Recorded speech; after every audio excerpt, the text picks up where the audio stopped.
Coucou, hello à toutes, à tous qui êtes avec moi tout de suite maintenant ou qui le seraient plus tard. Je vous espère en pleine forme pour débuter cette semaine. Pour ma part, je suis malade, comme vous pouvez l'entendre à travers ma voix qui vient un peu du nez. mais c'est ok, c'est comme ça. Je suis ravie de me connecter avec vous ce midi.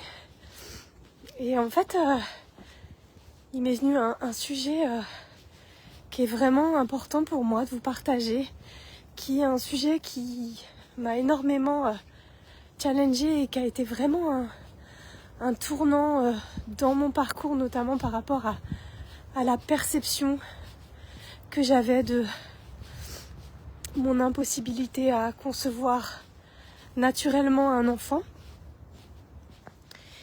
Et en fait, je vais vous partager un moment assez intime où j'ai été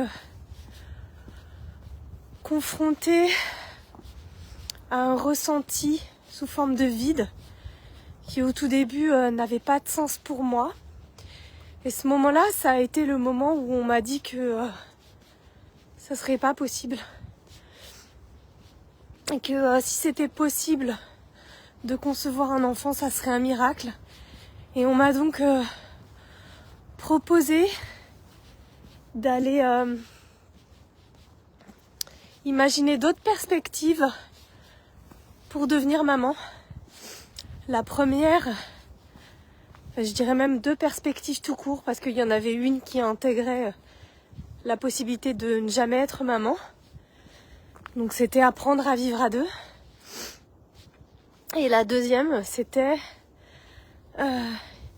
imaginer peut-être passer par l'adoption et commencer à se renseigner sur quel était ce processus d'adoption. Et je me souviens le jour où je suis sortie de ce rendez-vous avec ce médecin gynécologue, j'étais seule et je me suis souvenue à quel point dans cette solitude, finalement je l'étais pas, vu que j'étais avec moi-même déjà, et c'était déjà un très très beau commencement du chemin. Mais en fait tout ça pour vous dire que je me suis sentie vide. Hello à toi qui te connecte. Je me suis sentie dans une forme de ressenti vidé. Vraiment plus de sens, plus de courage à avancer, à œuvrer en direction de mon rêve. Et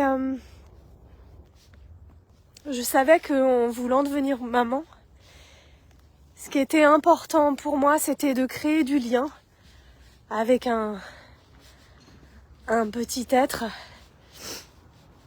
Et que la vie, elle me proposait de créer du lien différemment. Et ça, je l'ai compris un petit peu plus tard, en fait.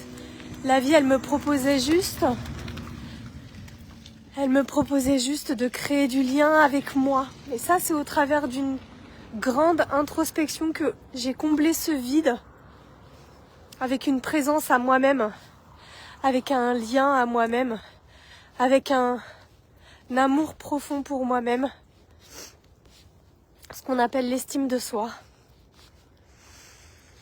Et j'avais vraiment envie de te le partager parce que ce challenge pour ma vie, comme je te le disais au tout début, a changé fondamentalement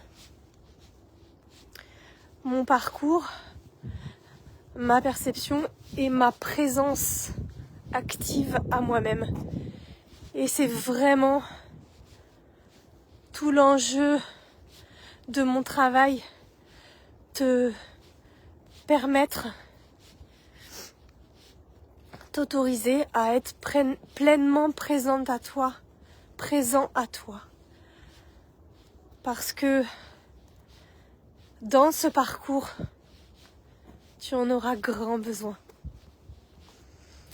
J'ai vu plusieurs personnes se connecter. N'hésitez pas si vous avez envie de commenter, de me faire un petit coucou. Et si vous vous connectez un peu plus tard, mettez-moi un hashtag replay. Ça me fera vraiment plaisir. Voilà, j'espère que ce moment que je t'ai partagé, qui est pour moi un moment d'une vraie grande intensité, te parlera et t'ouvrira aussi peut-être d'autres angles de vision. Mais vraiment, vraiment, j'insiste à quel point il est important d'être en présence à soi, avant même d'être en présence à l'autre. Et soi-même, nous sommes la personne, tu es la personne la plus importante pour toi. Et vraiment, imagine en fait que les ressentis que tu peux avoir, ils ont besoin d'être accueillis de la même façon que tu accueillerais un ami chez toi. De la même manière que quelqu'un qui vient frapper à la porte et qui te demande juste un morceau de pain, tu lui ouvrirais ta porte et tu lui donnerais même ce morceau de pain. Voilà pour moi aujourd'hui. J'espère que ce live t'accompagne, mes lives t'accompagnent dans ton parcours qui te challenge. Je te souhaite une belle, magnifique, merveilleuse journée et je t'embrasse et je te dis à bientôt. Je t'envoie tout plein d'amour, de soutien. Bye bye.